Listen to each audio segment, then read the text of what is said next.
اور جب تم نے ایک شخص کو قتل کیا تو اس میں باہم جھگڑنے لگے، لیکن جو بات تم چھپا رہے تھے اللہ اس کو ظاہر کرنے والا تھا۔ تو ہم نے کہا کہ اس بیل کا کوئی سا ٹکڑا مقتول کو مارو، اس طرح اللہ مردوں کو زندہ کرتا ہے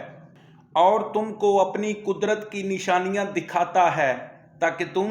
سمجھو۔ پھر اس کے بعد تمہارے دل سخت ہو گئے، گویا وہ پتھر ہیں یا ان سے بھی زیادہ سخت، اور پتھر تو بعض ایسے ہوتے ہیں کہ ان میں سے چشمے پھوٹ نکلتے ہیں، اور بعض ایسے ہوتے ہیں کہ پھٹ جاتے ہیں اور ان میں سے پانی نکلنے لگتا ہے، اور بعض ایسے ہوتے ہیں کہ اللہ کے خوف سے گر پڑتے ہیں، اور اللہ تمہارے اعمالوں سے بے خبر نہیں۔ مومنو، کیا تم امید رکھتے ہو کہ یہ لوگ تمہارے دین کے قائل ہو جائیں گے؟ حالانکہ ان میں سے کچھ لوگ کلام اللہ یعنی تورات کو سنتے، پھر اس کے سمجھ لینے کے بعد اس کو جان بوجھ کر بدل دیتے رہے ہیں، اور یہ لوگ جب مومنوں سے ملتے ہیں تو کہتے ہیں ہم ایمان لے آئے ہیں،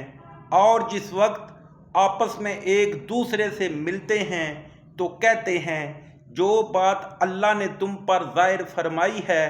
وہ تم ان کو اس لیے بتائے دیتے ہو کہ قیامت کے دن اسی کے حوالے سے تمہارے پروردگار کے سامنے تم کو الزام دیں۔